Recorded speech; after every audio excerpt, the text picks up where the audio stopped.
Hey guys, today I just want to talk a little bit more about grappling and jiu-jitsu because, this is something, it's a sport where it's very easy just to kind of brush it off and consider it a very niche community, but, that could be considered the reality of it, that it's just a sport that some people do, and so that's all there is to it. It doesn't mean too much, but that reality is so much different than my reality of it, and that's what I want to talk about, that discrepancy a little bit here today. Some people are going to look at this and think of it as somewhat of a brutish sport, somewhat of a violent sport, but for me and so many other people, it's a way of life. You know what I mean? It's a journey. It's a very long and trying journey that, we all choose to go through, that forms a lot of us from scared and kind of timid like guys into like hardened men, and it's an incredible journey.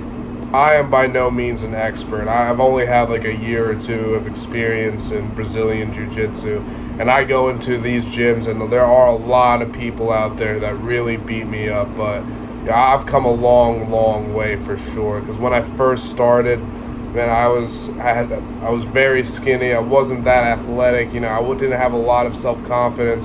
But look at me now, 4 or 5 years later. I've come a really long way. Even though I still have a long way to go, and there's a lot of guys out there who really beat me up, I'm really proud of myself for how far I've come. Because at the end of the day, all that really matters is, are you better than you from the past? That's all that really matters. And I can say that, I've come a very long way, and that deep transformational journey that is present within grappling is a reality for many that a lot of people aren't going to understand unless they're within the sport.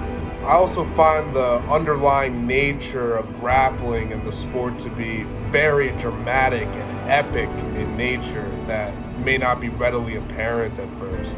When two guys go out there and they put it on the line, it's one-on-one, it's man-to-man, it's bravo to bravo.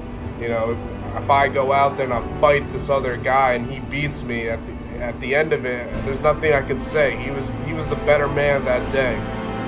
There's nowhere to run. It's only you out there. It's only you to fight for you. With this intense one-to-one nature, where you're trying to very much dominate and submit another person, get them to submit to your will. In a physical sense, there's a deep culture of respect that comes with the sport that I love. Everyone knows what it's like to get the absolute shit beat out of them. Everyone who's ever stepped on the mat.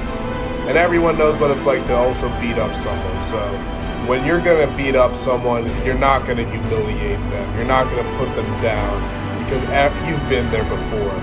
You have to show any man or woman immense respect if they're willing to put themselves through this trying and difficult sport, and if they're willing to step on the line with you and give it all they got.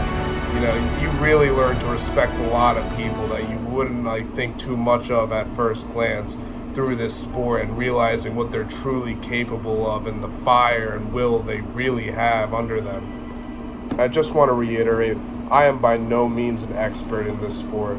I'm someone who's just starting out on this 10 to 15 year journey to mastery, but I am someone who has a deep appreciation for the realities within this sport and the beauty within this sport, as violent and brutish as it may seem at first. And despite the fact I'm new, I do want to say, unless I fucking die or, my bones break and I'm just not healthy, I'm going to be giving this sport everything I've got. I fell in love with it that much. It really does fill me up with a lot of pride, a lot of self-confidence, and I think it can do that for you as well if you take that first step. Thank you guys so much for listening to my project and my testimony on grappling.